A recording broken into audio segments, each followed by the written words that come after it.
Good day po everyone. So for today we are having a walkthrough po sa ating integrated management system, which is a web-based system ng FRM or ng Family Renewal Movement. So ito po ngayon yung ating index page. As you can see, ayan po siya. We have buttons here.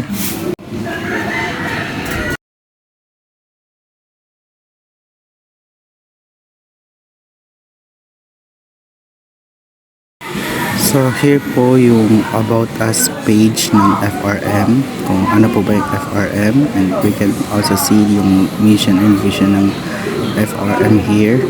Ayan. When you scroll down, nandun po siya.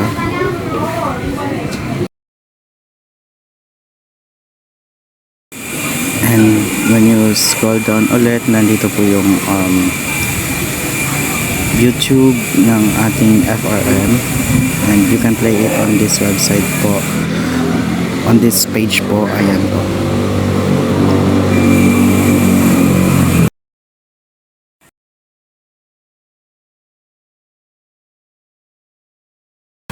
Clicking on this button po, and dito po yung event page. Ayan, yung palima, nandiyan po mga sample events, and ayun po, whenever magkakaroon pa ng events yung FRM, dito po siya mapupunta.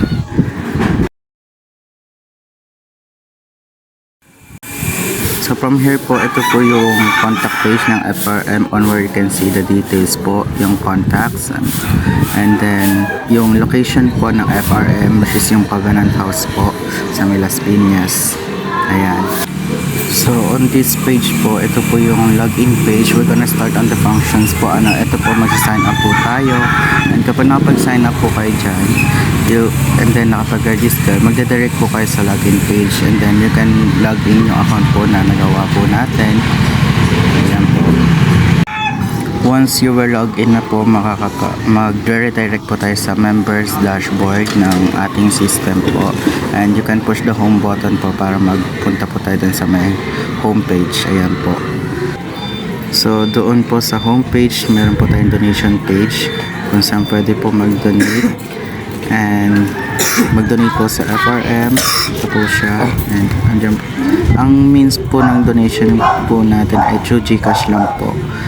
And then ayan po, you can select any amount po na nakalagay po dito for donation, and maglagay po kayo ng message, okay lang. And then doon po, required po na maglagay po ng receipt po ng GCash para ma-confirm po na nakapag-donate po kayo, and then you just click on donate via GCash button para po mapasok ng donation. So after po natin mag-donate, may lalabas po na certificate po yan, something like certificate of appreciation po for donating. And ayun po, once po na may user na nag-donate na po, magpapasok po yun sa may admin page para ma-record. Once na mag-donate po kayo, mag-record po siya doon sa may members dashboard. So ayun po, kung nakita nyo po kanina, 50 pesos yun, and then ayan po siya naging 100. So paano naman po ito nag-work sa admin? Sa admin po, kapag nag-donate po kayo, papasok po yung donation sa may admin page, pero you need to accept it first. So ito po, punta po tayo sa admin page. Ayan po, nag-logout po tayo as member, and then we're gonna open na account ng admin po.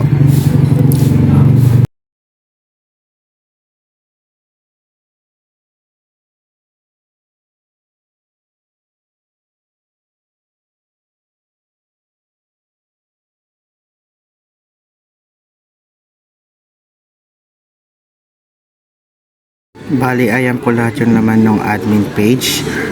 And then pupunta po tayo sa donation. After that po, ayan, nandito po tayo sa may donation management ng system.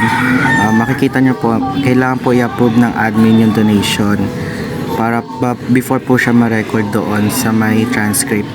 Then ayan po, ito yung sample photo po na kunyari resibo po na nilagay po natin. So kapag mali po yung, pag hindi po receipt yung nakalagay dyan, and then hindi rin po na-confirm ng admin sa GCash niya, Kaya pwede po nilang i-decline yun. Pero kung nga ito po yung resibo, pwede po niya i-accept and then automatically mag-ano po siya dun, magre-record po siya. Ayan po, accept po siya natin. So sa baba po, ayan po, kanina po 1,050 siya. And then once na in-accept po natin yon, yung donation, ayan, may double confirmation po before accepting it. Magre-record po siya. Ayan, accepted na po. So ayun po, naging 1,100 na po yung total ng donation na natatanggap po ng ating FRM. So that's how our donation management system works po dito sa ating system. So moving on po sa mga functions po na ating web-based management system. Ayan, nandito po tayo pa rin sa admin user. And nandito po tayo sa sa may group page. Ayan po. Dito po pwede po tayo mag-post ng kunya pa mga reflections, mga forums po. Ayan. For example lang po ito. And then ayan, you can choose file din po. Ayan po, na pwedeng i-post kunya po picture. Ayan. And then yung mga people po, they can comment. And ayan po. This page can also be used as page for announcement po. So yun.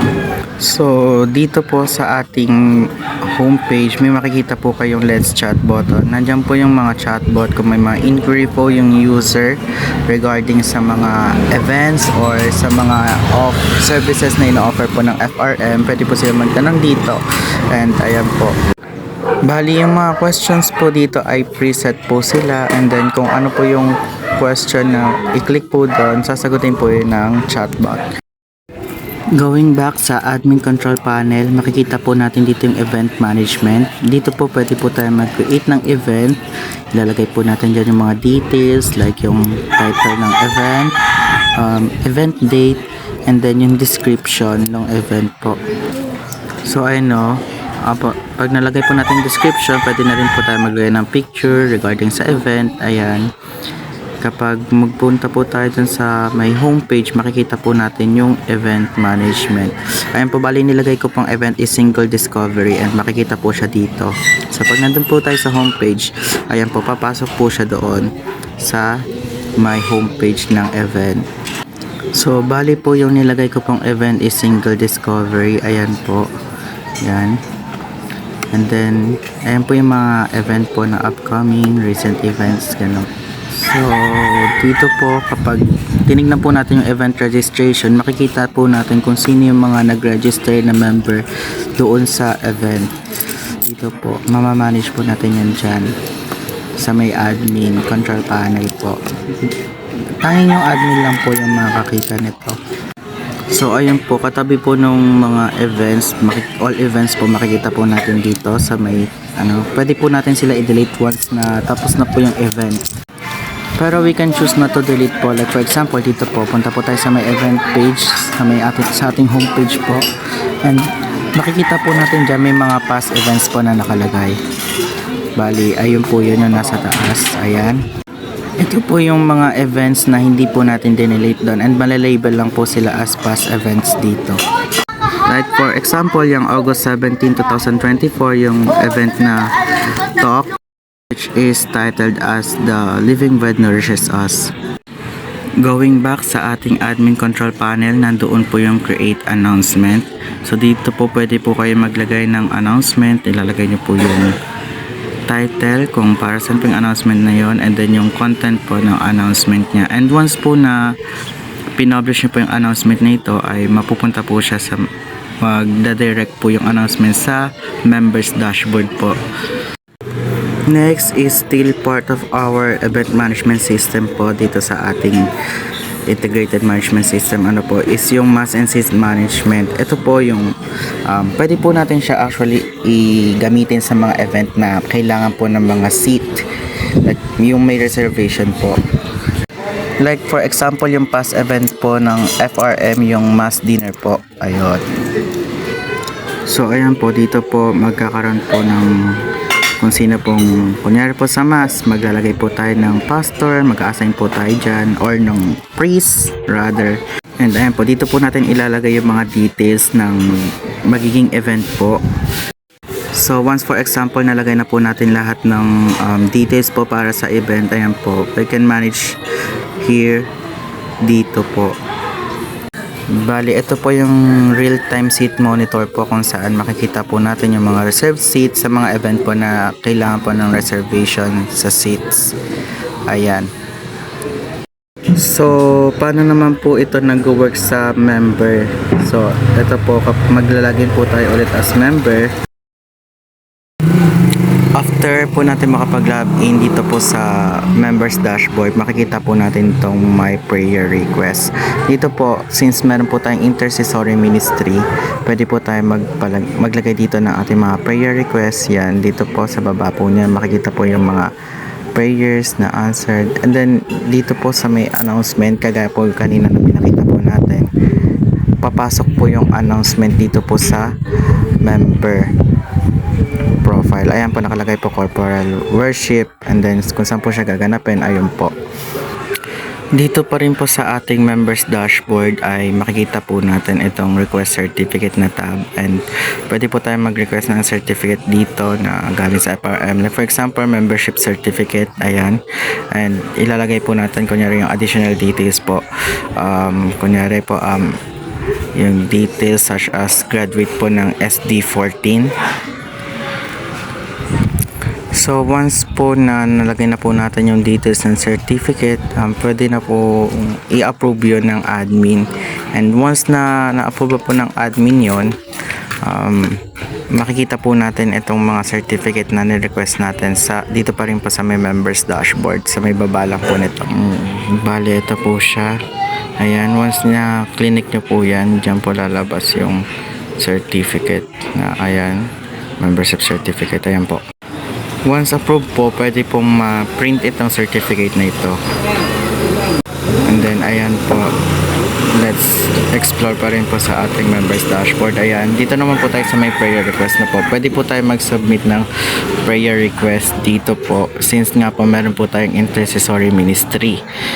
So ayan, kunyari po maglalagay po tayo dito ng prayer, and then isa-submit po natin siya.